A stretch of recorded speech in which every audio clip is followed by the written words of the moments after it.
denominador, la obstrucción parcial o total de una arteria. Sí, perdón. No sé si se acuerdan que hay muchos tipos de infarto del corazón, se divide en 1, 2, 3, 4 A, B, C, por restenosis, por la oclusión por un bypass, por disminución en el aporte de oxígeno, pero quiero que sepan que el 1, o el que siempre dicen, se infartó tal persona, o sea, más específicamente aquí en cardiología es un infarto de tipo 1, por la producción de un trombo. Este trombo va a ser dado por factores de riesgo. Tenemos no modificables y modificables. ¿Cuáles no podemos modificar? El sexo masculino. ¿Por qué las mujeres tienen un factor protector de los estrógenos que disminuyen la cantidad de lipoproteínas de baja densidad? También la edad es un factor de riesgo. Sabemos que mientras más edad pasa, pues más acumulación de placas dependiendo de la vida del paciente. Por ejemplo, si fue sedentario, si comió muy mal, etc. Y también sabemos que un factor de riesgo para tener un infarto es que hayan tenido un familiar directo que sufrió un infarto también. Y los que sí podemos modificar son nuestro estilo de vida, tabaquismo, hipertensión, diabetes que esté bien controlada, hipercolesterolemia, en el caso de que no sea familiar o la genética, pues la podemos nosotros controlar con fármacos, la obesidad, el sedentarismo y el estrés. Y las causas, estas se dividen en causas de disminución del aporte. ¿Cuándo vamos a disminuir el aporte? Cuando nuestra arteria o su calibre disminuye. Puede ser por un vasoespasmo, conocido como angina de Prinzmetal, que como tal no pueden confundirlo, si se acuerdan que alguna vez les mencioné el síndrome de Takotsubo. Es parecido, hay un vasoespasmo, puede ser por cambios de temperatura, por ejemplo por el frío, o por emociones, o por algunos fármacos, principalmente la cocaína. Y obviamente vamos a disminuir el flujo o el calibre cuando está obstruido por una placa, como por ejemplo aterosclerosis. Y podemos tener que le tengamos sangre a nuestro corazón, pero que esta sangre no esté perfundida o no esté llena de oxígeno. Por ejemplo, podemos disminuir la afinidad del oxígeno con la hemoglobina, teniendo cambios en el pH, en la temperatura y, por ejemplo, también en anemia, en elevación de la carbohemoglobina y glucosemia. Y otras causas que son disminución del aporte. Podemos tener sangre, pero que nuestro corazón no le está bombeando. Por ejemplo, si tenemos una arritmia, por ejemplo, fibrilación auricular, el corazón todo el tiempo se está moviendo y moviendo, pero no está mandando la sangre. Es por eso que en esta arritmia se forman trombos. Igual, algo para mencionar, lo que mencionó, para la redundancia del abuso de cocaína. ¿Alguien sabe a qué patología cardiomiopática está relacionado? De una cardiomiopatía, bueno, está relacionado más con lo que es la cardiomiopatía hipertrófica, porque como recuerden, como lo mencionó Giselle, va a disminuir pues sí, la luz del vaso. Entonces, ¿eso qué va a pasar? Vamos a tener pues también síntomas y signos característicos como si fuera un infarto. Igual, con esto, el corazón va a tender a hacerse algo esférico, por lo mismo de que no hay un buen aporte pues sanguíneo. Entonces, también se va a reducir lo que es nuestra fracción de eyección ventricular. Y bueno, esto está más relacionado con el consumo de cocaína.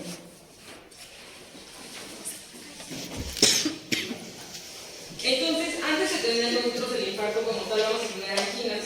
No se han escuchado que el paciente se toca el pecho y tiene una angina, la dividimos en estables e inestables. Vamos a tener como tal la luz de nuestro vaso y lo que estamos hablando es de lipoproteínas. Si tenemos muchas LDL en la luz, vamos a tener una migración de estas hacia la capa íntima, principalmente en procesos que produzcan una lesión aquí. Por ejemplo, los pacientes que tienen hipertensión arterial, por ejemplo, son los que más comúnmente se infartan, porque tienen una lesión y hacen que las lipoproteínas viajen hacia la íntima. Aquí en la íntima se empiezan a acumular y aumentan la inflamación. Traen a macrófagos a esta zona. ¿Cómo se llaman los macrófagos que comen lipoproteínas? Macrófagos espumosos. Macrófagos espumosos o células espumosas. Estos como tal no pueden ingerir las lipoproteínas, entonces comienzan a hacer apoptosis y comienzan a formar una placa enorme conocida como núcleo lipídico. Y también a su vez ocurre otra cosa. Las células del músculo, los miocitos, cambian. En algunos artículos lo mencionan que es como una metaplasia. Cambian de miocitos hacia una forma de fibroblastos. like.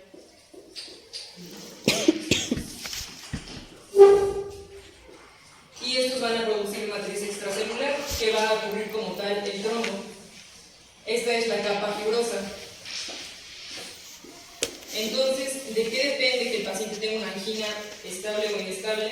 Esta, por ejemplo, es estable. Porque el núcleo lipídico es muy chico y la capa fibrosa que lo está conteniendo es muy grande. Entonces necesita, por ejemplo, que para que se desprenda de esta placa necesita que la sangre llegue de golpe, es decir, de un flujo laminar a un flujo turbulento. Si el flujo es turbulento, no va a poder desprender la capa porque esta es muy gruesa. Entonces es una angina estable y es una placa estable. Por el contrario, si esta placa es muy grande, mide esto y la capa fibrosa es muy chiquita, se va a convertir en una angina inestable porque llega la cantidad de sangre y la puede romper fácilmente. Entonces esto va a producir la angina inestable y la angina inestable es lo que produce como tal ya el infarto. ¿Podrías repetir la que no es angina inestable? Angina. Donde la capa fibrosa es gruesa, pero... El núcleo lipídico es muy chiquito y la capa fibrosa que lo contiene es muy grande, entonces va a retener, o sea, si le llega flujo, la retiene, o sea, retiene la cantidad de lípidos. Ese es estable. Sí. La capa fibrosa es más gruesa y el núcleo lipídico es más chico. Y en la inestable, el núcleo lipídico es más grande y la capa fibrosa es más chiquita. Entonces, cuando llega este flujo turbulento y la rompe, en la inestable, salen todas estas células y provocan un aumento de los factores de la coagulación. Entonces, están viendo que nuestra luz ya está obstruida. Si llegan los factores de la coagulación, se van a acumular ahora en esta zona y van a provocar ahora sí que se tape toda la arteria.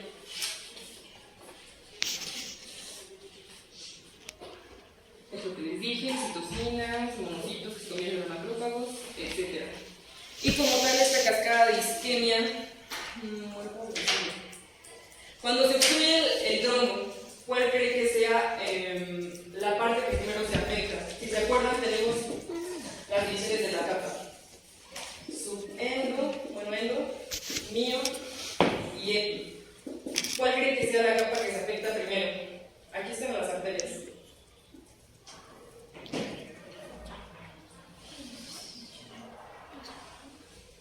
Endo. ¿Cuál cree que sea? ¿La epi? Sí se tapa. Ajá. Deja de haber oxígeno y sangre. ¿Cuál es la capa que primero se afecta? La endo. No, la mía. ¿Por qué la endo? ¿Quién dijo endo? Pues la endo porque es la que está más lejana a las arterias. Entonces, si de por sí le llegaba un poquito de flujo. Sí, justamente, la endo es la que primero se va a afectar.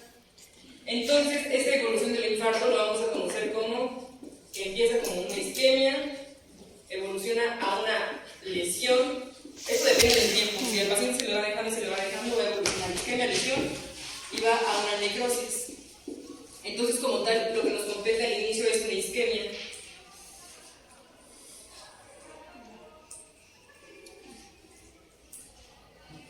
Y esta isquemia nosotros la vamos a anotar en... ¿Se acuerdan en qué parte del electro empieza la isquemia? En el QRS. No.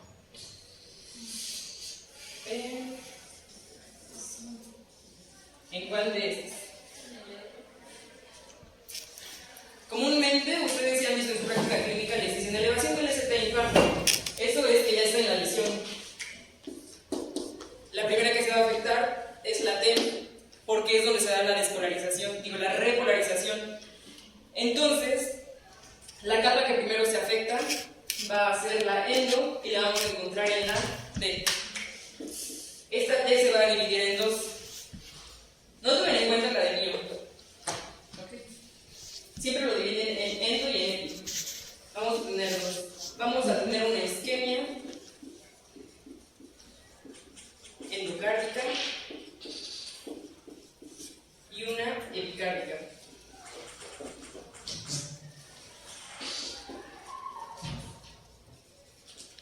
Y estas van a ser al revés. Nosotros sabemos que endo es hacia abajo, pero en este caso la onda va a ser hacia arriba. Y la isquemia epicárdica taquicárdica, nosotros creíamos que es hacia arriba, pero en su caso va a ser hacia abajo. Déjenme borrar esto para que les... ¿Alguien sabe por qué? ¿Se imaginan? ¿No?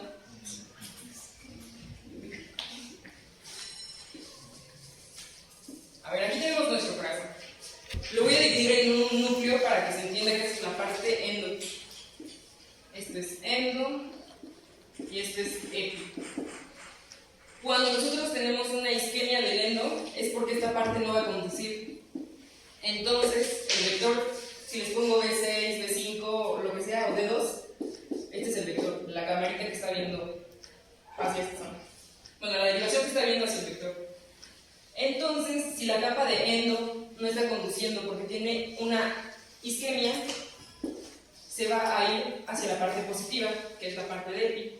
Entonces, por eso una lesión, una isquemia endocárdica va hacia arriba, porque le está viendo la punta, es positivo. Pero por el contrario, si la parte afectada, la parte que no está conduciendo, es la de afuera, o sea, todo esto está negativo, se va hacia el lado contrario, hacia allá. Entonces, una lesión en epi va a dar una onda hacia lo negativo. De esa forma. ¿Sí me entienden? ¿Seguro? ¿Sí? ¿No? ¿Sí?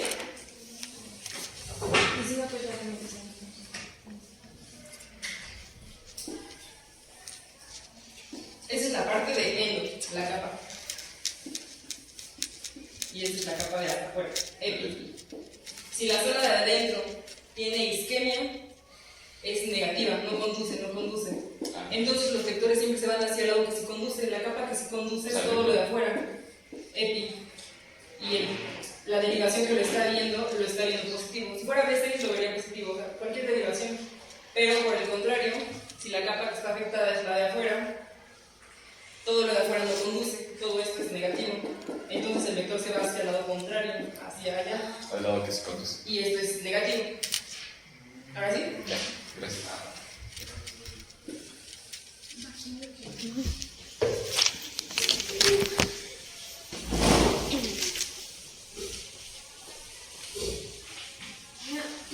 Hoy les quiero hablar, es como tal lo que ya he comentado aquí, de la angina de pecho. Entonces, esta se va a dividir en estable e inestable. Una cosa es que nosotros en los videos solo como para entender. Pero viene, está el síndrome coronario agudo y el síndrome coronario crónico. De esto solo me voy a enfocar de que la angina estable se presenta en síndrome coronario crónico, mientras que la angina inestable va a venir del síndrome coronario agudo. Y esto es como una serie de encontrarlo. Y, por ejemplo, de si tiene evaluación de enzimas de daño miocárdico, pero ya no nos vamos a enfocar eso. Simplemente puse esta imagen para ver que el coronario crónico es la angina estable, mientras el coronario agudo es la angina inestable, que es lo que ahorita importa como de esta imagen. Bueno, entonces, como para empezar a definir, tenemos que, bueno, angina viene de latín y significa opresión, significa estrangular y pues pecho, pues del tórax. Entonces, básicamente, angina de pecho nos refiere a la sintomatología de esa sensación de opresión en el pecho, y esto porque, como había comentado, es por una consecuencia a una disminución del flujo sanguíneo. Si nosotros tenemos una disminución del flujo sanguíneo, esto pues nos va a llevar a futuro a la isquemia. Entonces, esto es, la angina de pecho se debe a una disminución del flujo sanguíneo que posteriormente nos va a llevar a una isquemia. Bueno, para comenzar a definir la estable, pues la estable básicamente es la más común de entre las dos, y esto es por una capa de una placa ateromatosa, es decir, por aterosclerosis. Podemos decir que empiezan a tener síntomas cuando la estenosis, es decir, la reducción de esa luz es de un más del 70%. Cuando nosotros tenemos más de este 70%, ya van a comenzar los síntomas. Y esto es por todo lo que está bloqueando la luz de nuestra arteria. Pues obviamente, si nosotros no tenemos este oxígeno que nuestro cuerpo demanda, que nuestro músculo demanda, pues obviamente no vamos a tener ese aporte de oxígeno que necesitamos. Y lo importante de la estable es que tenemos que entender que esta se va a exacerbar, se va a notar cuando a ciertos estímulos, cuando hacemos ejercicio o cuando estamos en una situación de estrés. ¿Por qué? Porque nuestro corazón necesita más oxígeno, y es ahí cuando, por ejemplo, en reposo no va a pasar nada,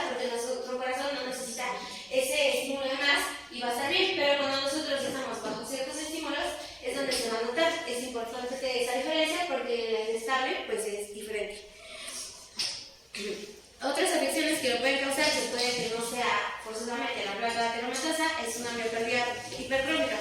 ¿Por qué? Porque el músculo pues obviamente se va a aumentar y entre más músculo haya pues necesitamos más oxígeno, y si nosotros tenemos esa reducción del flujo pues obviamente vamos a llegar a este problema. Estenosis aórtica, que básicamente por el estrechamiento de la válvula aórtica, y también puede ser por hipertensión. Bueno, como habían explicado, están aquí las capas del corazón: epicardio, miocardio y endocardio. Obviamente aquí está la arteria coronaria y aquí va a haber una reducción del flujo. Entonces, como habíamos comentado, pues la capa que va a afectar es el endocardio, porque pues cada vez poco a poco le va a llegar pues mucho menos oxígeno y no va a cumplir pues los requerimientos y las demandas que el corazón necesita.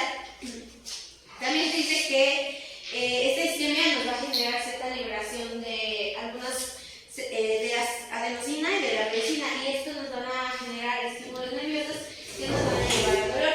También podemos encontrar esa sensación de que nos falta el aire y también diaforesis, que empezamos como a sudar. Y el dolor se define como opresivo y se puede irradiar al brazo izquierdo, a la mandíbula, a los hombros y a la espalda.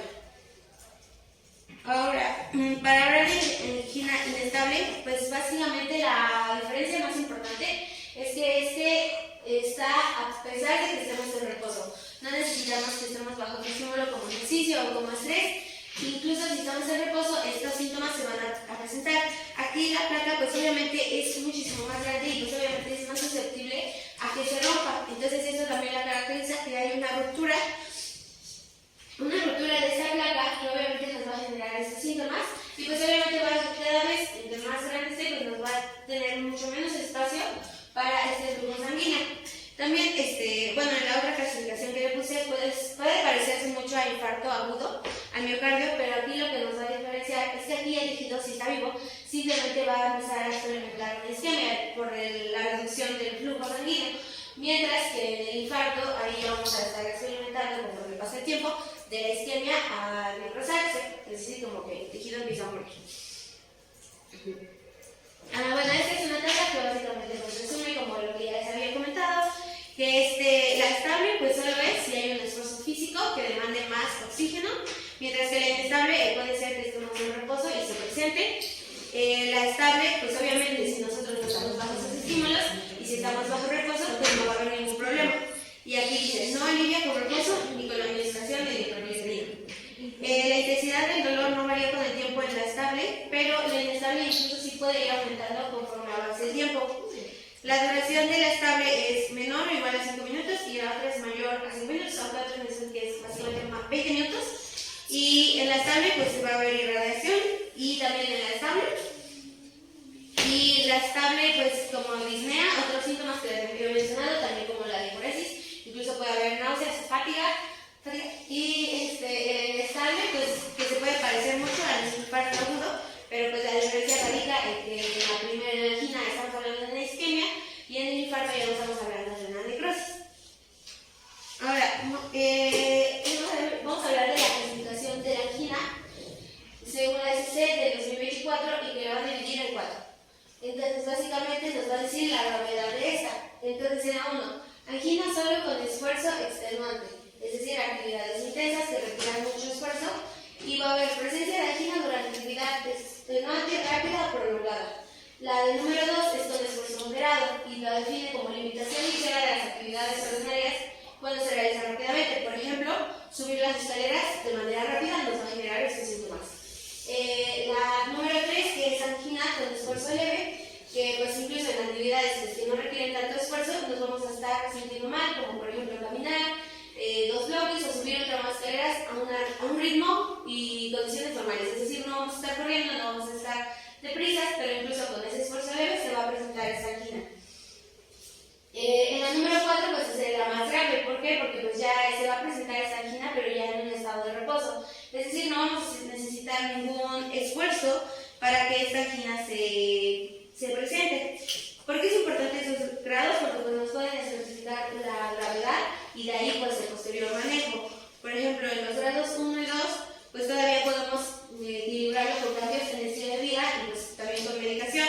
En el grado 3 pues es una evaluación un poco más intensiva y en está indicando una isquemia pues, de tipo grave y pues incluso ya el tratamiento pues, ya se va a dirigir no solo a medicamentos, sino también como a cateterismo. Ahora vamos a hablar un poco de dolor torácico y pues los tipos que hay. Entonces principalmente yo encontré que había 3 que los podemos definir como cardíaco, pulmonar o esofágico. Obviamente el que estamos hablando pues es el cardíaco, que pueden ser estas causas como síndrome coronario agudo, como el tema que estamos hablando, disección aórtica, taponamiento o cardiomiopatía de Takotsubo, que es lo que mencioné allí, y pulmonar como embolia pulmonar o neumotórax. Es importante pues, definir de dónde viene este dolor para poder ir basarnos en eso y de ahí pues, seguir un manejo, porque pues, no todo dolor de pecho significa infarto. Puede ser de otras causas como incluso esofágicas. También pueden ser viscerales, es decir, que vienen de gastrointestinal y también pulmonar o incluso de mediastino. Y pues ya aquí añadí más a detalle, es un poco mucho texto, pero bueno, el perfil isquémico que es el que vamos a presentar en el final, que decirle que se sentía como opresivo y que se va a irradiar y que puede durar incluso más de 15 minutos, 20 minutos máximo. El pleurítico va a ser diferente a este isquémico porque este ya no va a ser de tipo opresivo sino punzante y la localización ya no va a estar aquí sino va a ser localización costal. En el pericárdico va a haber como un poco de combinación porque puede ser tanto un dolor punzante como un dolor de tipo opresivo y también incluso puede irradiarse. Otros tipos que me había comentado como el perfil esofágico, pero por ejemplo aquí es diferente porque es un tipo de dolor urente, que es decir que se siente como picazón, ya no es tanto como esa sensación de opresión. Hay un perfil de disección aórtica, que es más brusco y es como de manera más espontánea. Y también hay uno de tromboembolia pulmonar, pero por ejemplo lo podemos diferenciar porque aquí también va a haber disnea. Entonces básicamente estamos hablando de 2 tipos de dolor torácico para poder identificar de dónde viene, qué nos están diciendo y que pues eso, que no todo dolor en el pecho significa infarto y es sinónimo de.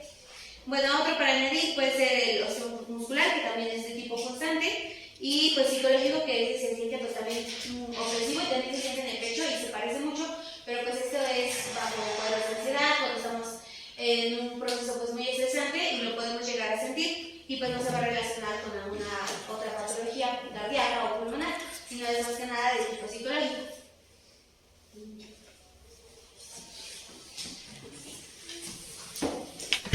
Bueno, y ahora cómo vamos a atender a nuestro paciente o cómo va a llegar, ¿no? Primeramente vamos a enfocarnos antes del electro, las manifestaciones clínicas, porque cuando el paciente va a ser lo primero que vamos a ver. Así que el signo clásico, bueno, va a ser un dolor retroesternal. Nuestro paciente siempre va a venir con un dolor retroesternal. Eso quiere decir que te va a decir, ay, es como desde el fondo de mi pecho, ¿va? Y tiene que ser opresivo. Y ya sabemos, todos es clásico que se irradia hacia el brazo izquierdo y hacia la mandíbula, ¿ok? Pero pues no siempre puede ser así, también puede ser hacia el brazo derecho, también es válido, pero pues es más clásico que sea hacia el izquierdo. Ahora, tenemos equivalentes sanguinosos, que estos pueden ser producidos en personas, especialmente mujeres, embarazadas, ancianos o personas con diabetes mellitus, que tal vez no presenten este signo de dolor clásico, pero sí tienen disnea, alteración del estado de conciencia, la famosa epigastralgia, que no sé si han escuchado, que normalmente se confunde una gastritis con un infarto. Y también las náuseas y debilidad. Siempre que tengamos estos síntomas en unos pacientes que nosotros sospechemos que pueden tener un infarto, pues ya debemos tomar un electrocardiograma lo más pronto posible. Y algo muy clásico es la posición del infante, que es cuando el paciente por el dolor se agarra el pecho y hace unos minutos ya. Básicamente así llega el paciente. Ahora, en síndromes pulmonares agudos, enfocándonos en el electrocardiograma, tenemos 2 divisiones. Tenemos en el electro la elevación del ST y sin elevación del ST, ¿ok? Entonces, angina inestable, ya nos platicó Jiménez sobre eso, y nos vamos a enfocar directamente en lo que son infartos, ¿vale? Entonces ahí les puse que es una afección aguda a nivel de los vasos coronarios, eso quiere decir que redujo el flujo sanguíneo, y por eso causa estas diferentes etiologías. Así que, recordando, tiene que ver mucho con nuestro potencial de acción y el electrocardiograma. Este es un esquema en donde sobreponemos ambos y nos representa como aquí es el complejo QRS en la fase 0, 1 y como nuestra repolarización, que es la T, ya estaría más implicada en la fase 3 y 4, ¿va? Entonces ahorita todo tendrá sentido. Ahora, nuestro potencial de acción normal es así. Y si se dan cuenta, el subendocardio y el subepicardio tienen fases diferentes, porque en el subepicardio es más corto y en el subendocardio es más largo. ¿Ok? ¿Y esto por qué sucede? Justamente por lo que comentaba la compañera de hace rato. En el subendocardio llega menos irrigación. Hagan de cuenta que está así el vasito, ¿ok? Aquí está el epi y aquí está el endo. Entonces, es como todo, van vasos grandes a vasos súper chiquitos, ¿va? Entonces, obviamente, aquí llega más flujo sanguíneo y aquí llega menos flujo sanguíneo. Si llega menos flujo sanguíneo a estas células endocárdicas, esto va a provocar que se tarde más en despolarizarse, pero pues es una tardón súper chiquita, ¿verdad? Pero sí es diferencia. Entonces, el subendocardio tarda más en despolarizarse y repolarizarse que el subepicardio, ¿ok? Por eso es lo que pasa con nuestro electrocardiograma. Se despolarizan nuestros ventrículos y aquí, si se dan cuenta, tenemos la misma voltaje del subendocardio y el subepicardio, por eso termina en un voltaje plano, ¿ok? Porque es la misma cantidad. Pero acá ya terminó de despolarizarse y repolarizarse el subepicardio, pero quien no se ha repolarizado es el subendocardio. Entonces, este todavía se sigue repolarizando. Por eso la onda T sale positiva, porque todavía el electrodo le alcanza a leer, ¿ok? Ahora, ¿qué pasa en la isquemia subendocárdica? Pues como no le está llegando suficiente flujo aquí, entonces se va a alargar más, es lo que les dije. Mientras le siga llegando flujo, pero le llegue poquito, se sigue repolarizando, ¿ok? Pero de una manera más lenta. Entonces, nuestro potencial de acción va a ser más largo, más lento. Por lo tanto, nuestra onda T se ve afectada porque el subepicardio ya terminó y como aquí en el subendocardio no está llegando suficiente sangre, está haciendo que nuestro potencial de acción dure más tiempo. Por lo tanto, nuestra onda T se vuelve más alta, ¿ok? A diferencia de la isquemia subepicárdica. ¿Por qué? Porque entonces aquí esto ya se consideraría pues transmural, más que nada, porque si ya no está llegando sangre aquí, pues tampoco está llegando sangre aquí, ¿no? Entonces lo que pasa aquí en el subepicardio es que también está tardando en llegar más sangre, por lo tanto también se alarga nuestro potencial de acción y alcanzan la misma medida. Entonces ahí es cuando vienen las modificaciones. Es cuando dicen que hay una isquemia cuando la onda T se aplana, y por eso se aplana, porque aquí, si se dan cuenta, ya no le está dando tiempo para subir a la onda T, ¿ok? Sino que están los dos al mismo tiempo, y cuando están los dos actuando de la misma forma, es una línea isoeléctrica, por eso se aplana. O si el subepicardio tarda más que el subendocardio, entonces la onda T se hace negativa, ¿ok? Porque esta es la fase, bueno, la parte del corazón que sigue activa. Ahora, ¿qué pasa con la lesión? Ahora, en lugar de afectar nuestro tiempo, en la lesión vamos a afectar el voltaje, ¿ok? Entonces, si tenemos una lesión, ¿qué es lo que le sigue a la isquemia? Aquí ya definitivamente es casi nulo la irrigación sanguínea. Por lo tanto, ¿qué es lo que le pasa a nuestro potencial de acción? En lugar de alargarse, se acorta. Se acorta y se hace más alto, ¿va? Entonces, eso es lo que pasa. Ahora, aquí en el subendocardio está teniendo una modificación, su meseta está alargada y aquí. Y ahora, ¿qué pasa con el subepicardio? Está ligeramente más alto y está acortado, ¿va? Entonces, por eso hay una depresión del ST. Bueno, y básicamente es lo que Liz ya les explicó, así que ya no me voy a detener. Y en la lesión subepicárdica, pues es lo mismo, pero al contrario. Quien tiene más amplitud es el subendocardio y el subepicardio es el que tiene menor amplitud. Por eso el ST es el que se afecta, porque si está cortando, ya no está dejando solamente la onda T. Si me entienden, también afecta el ST. Y ya, básicamente como resumen, ahí tenemos isquemia subendocárdica, T hacia arriba, isquemia subepicárdica, T hacia abajo.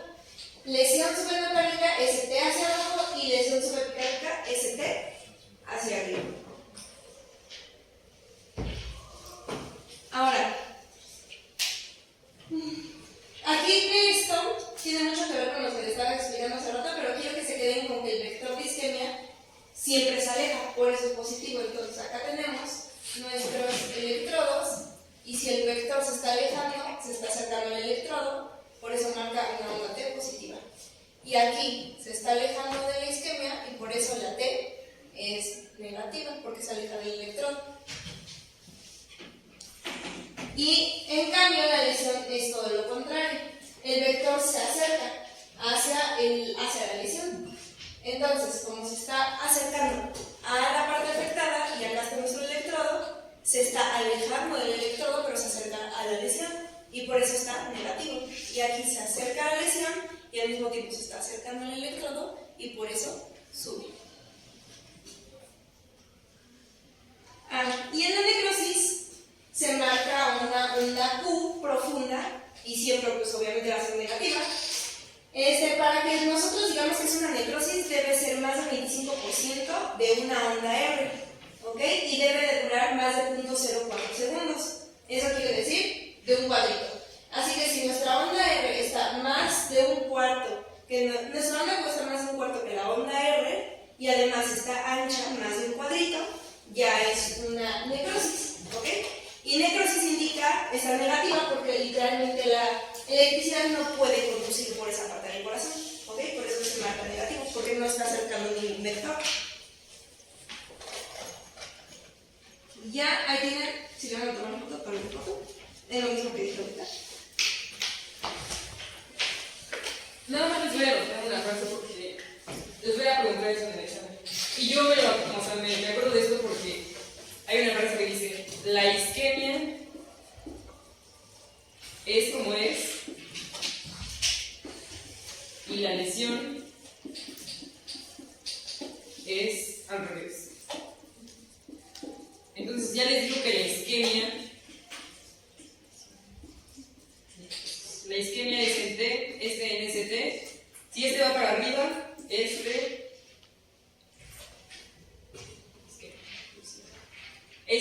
o sea, si va para arriba, este sí concuerda, es epi. Si va para abajo, este no concuerda. O sea, sí concuerda, va para abajo, es endo, epi y endo. Y aquí es todo lo contrario. Si va para arriba, este es endo. Y si va para abajo, este es epi. Y necrosis siempre solo es Q.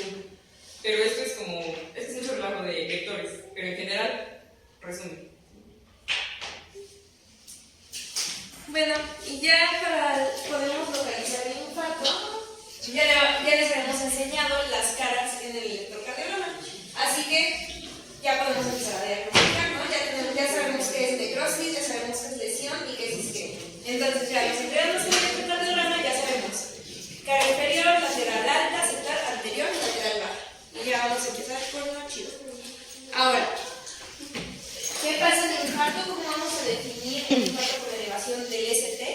Va a ser prácticamente con estas medidas, ¿va? En hombres más de 40 años van a ser más de 2 milímetros y en unas de extremidades más de 1. En hombres de menos de 40 años 2.5 milímetros y más de 1. Y en mujeres 1.5, ¿va? En las precordiales. Y ahora, ustedes dirían, ¿a partir de dónde empiezo a contar una elevación? A partir del punto J, ¿va? Entonces, ubicamos nuestro punto J y medimos hacia arriba cuánto está elevado o cuánto está deprimido. Y ya, esto es algo que sí me gustaría que me tomen foto porque es una tablita en donde nos habla de qué derivaciones están elevadas en el ST y ahí si ven es espejo de presión del ST. Entonces, normalmente en infarto agudo al miocardio con elevación del ST, únicamente en este, ¿ok? Solamente con elevación del ST, existe algo en el electrocardiograma que se llama efecto espejo. Esto quiere decir que las derivaciones que están, pues digamos, de frente de ellos, las caras que están en contraparte, van a ser su contraparte como un espejo. Si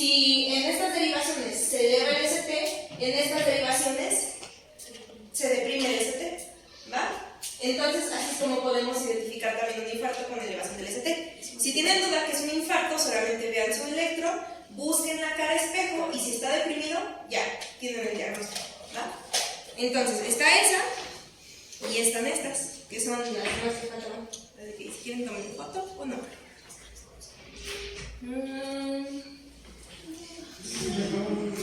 Ok, ya le puse. Y bueno, aquí podemos destacar que, por ejemplo, nosotros normalmente en un electrocardiograma de 12 derivaciones no tenemos las derivaciones ni posteriores ni del ventrículo derecho, pero con que nos den nuestro electrocardiograma normal, podemos sospechar que tiene infarto en la cara derecha o en la cara posterior. ¿Y cómo? Por el efecto espejo. Porque si está todo el electro normal y tenemos depresiones del ST, pero no hay ninguna elevación, o sea, no está su espejo, entonces quiere decir que su espejo está en otro lado, ¿va?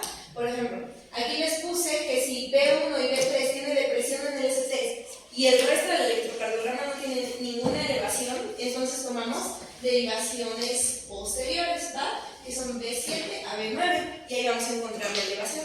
Ahora, ¿qué pasa con el ventrículo derecho? Aquí, ya sea que tengamos un infarto posterior inferior, porque al menos 50% de los infartos posterior inferiores se hacen infartos derechos, y eso es un infarto extenso. Y también en nuestra cara septal, que vendría siendo, ¿qué será? B1, B2, B3. Con depresión, entonces vamos a sospechar que el ventrículo derecho puede estar afectado, sacamos las derivaciones derechas, y es probable que encontremos una derivación del ST. Y ya, acá también tenemos las caras del corazón, las derivaciones, y con eso podemos saber al mismo tiempo qué arteria es la que está comprometida, cuál fue la que está afectada. ¿Preguntas?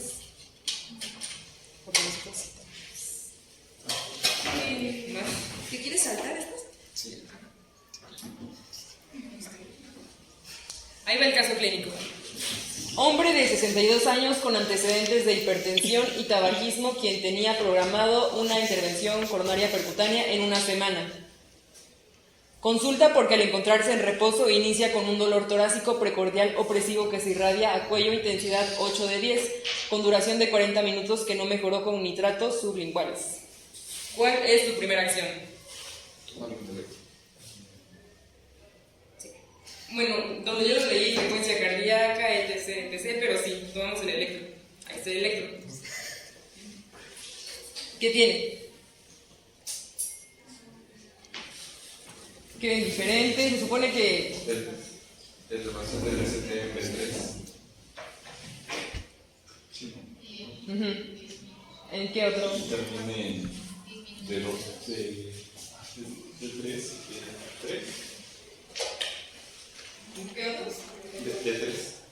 Y acuérdense, un infarto siempre tiene que ser en las caras consecuentes, ¿va? Bueno, en las derivaciones consecuentes, porque estamos hablando de una misma cara. Acuérdense que esta cara es... ¿Qué cara es? D2, D3 y ABF. Inferior. Inferior. Esta cara que es... Lateral alta. ¿Esta cuál es? ¿Esta? ¿Y esta? Ahora, una definición de un IAM es la elevación del ST en 2 o más derivaciones continuas, ¿va? O sea, de las caras, la misma cara tiene que estar elevada para que tú digas, es infarto en la cara, tal. Ahora sí, ¿ya qué sabes Y los eso? milímetros. Ajá. Pero ya les puse la tabla de los milímetros, así que ya. O sea, no creo que solo vean una derivación y digan un milímetro. No, tiene que ser en 2 o más derivaciones continuas, ¿va? ¿Y para qué nos sirve saber que es de la cara inferior? ¿Cuál es la arteria que está de la cara inferior?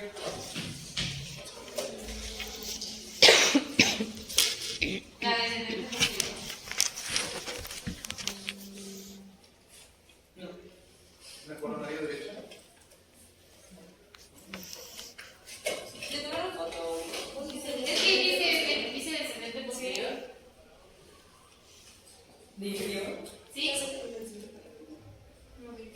Si tenemos la cara inferior, vamos a poner... sí, justamente, la coronaria derecha da la descendencia posterior. Y si tuviéramos un infarto de la cara anterior, todas las que les mencionó de este lado sería coronaria izquierda, que da la descendencia anterior, que sería toda la parte de adelante. Entonces, ya que saben que es un infarto que le hacen al paciente. Es todo de ustedes, no hay otro doctor, solo son ustedes. ¿Qué le hacen?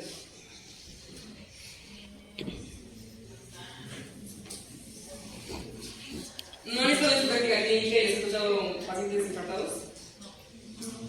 No les he Pues no se supone, bueno, es que no sé, pero no se supone que cuando llega un paciente infartado está la famosa hora de oro, o no sé, que tiene que entrar en hemodinamia para...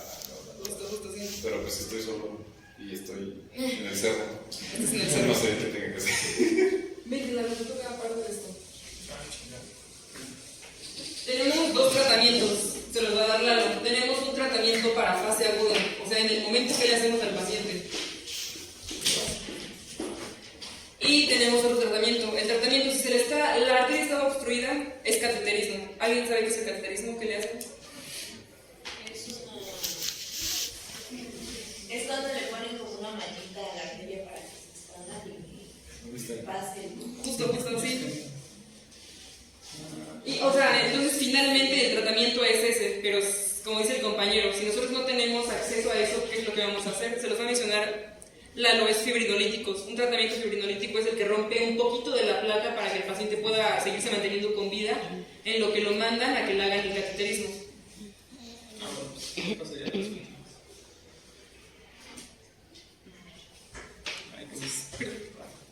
Bueno, como les decía Giselle, hay que recalcar primero que el tratamiento fibrinolítico va a ser subsecuente o va a ser, más bien dicho, como una alternativa a lo que es un cateterismo. Es decir, si es que el paciente no tiene las suficientes condiciones para realizar pues, este procedimiento, pues vamos a optar por lo que es la fibrinólisis. Y bueno, aquí, como dice, aquí pues tenemos que debe de ser pues en un tiempo pues no mayor a 30 minutos. Ahora, para esto también vamos a tener que son contraindicaciones y un protocolo. En las contraindicaciones pues vamos a tener que este tipo de fármacos no se va a dar en lesiones vasculares cerebrales, también en neoplasias intracraniales malignas o pues algún accidente cerebrovascular que se haya pues mencionado pues, en los últimos 3 meses. Y bueno, para establecer este protocolo vamos a tener los siguientes pasos. Es tener una vía de acceso intravenosa, porque si no pues no vamos a poder administrar pues, este fármaco. Pero antes de esto tenemos que administrar lo que son antiplaquetarios, también y pues iniciar pues también anticoagulantes. Y bueno, y aquí pues vamos a administrar lo que son los fibrinolíticos y también vamos a hacer pues una serie de angiografías coronarias. Y pues también aquí tenemos que se puede iniciar lo que son beta bloqueadores y estatinas en algunos casos.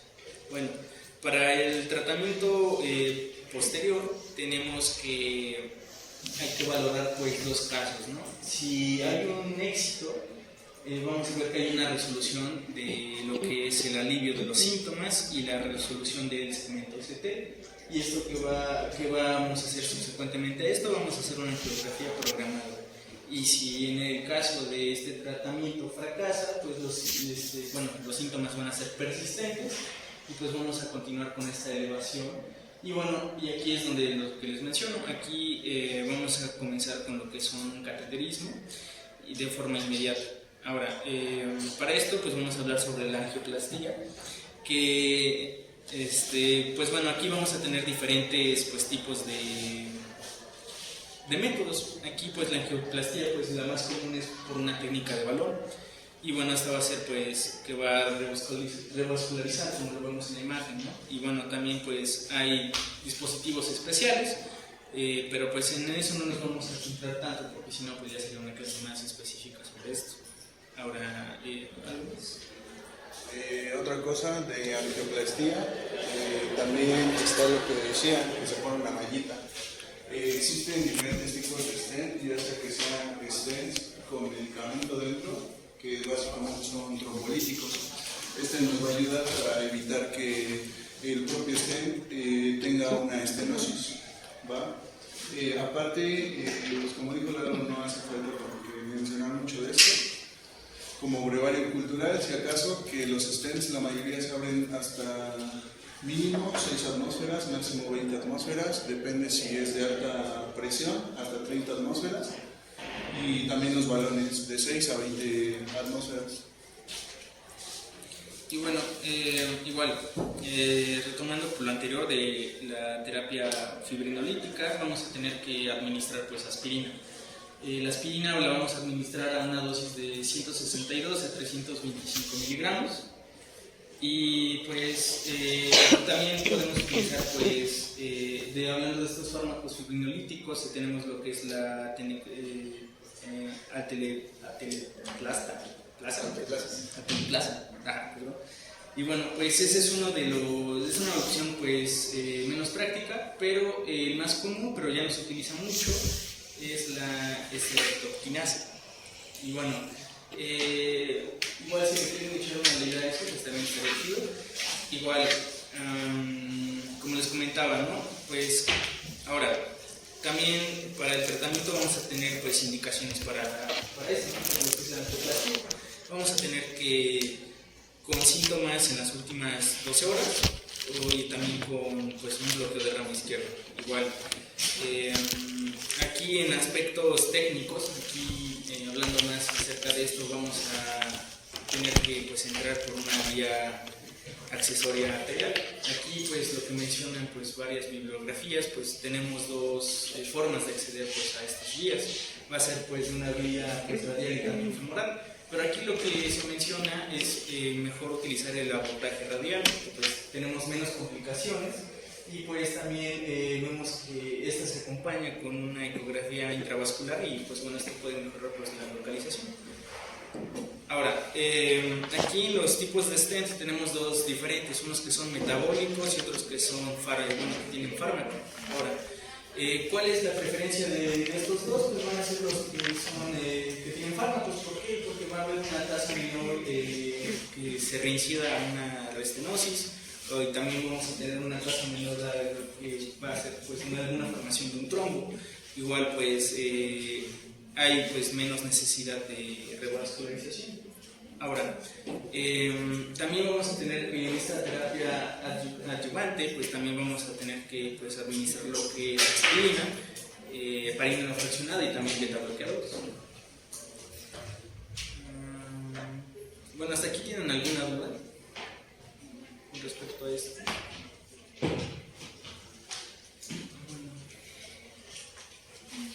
Creo que teníamos unos casos clínicos, ¿no?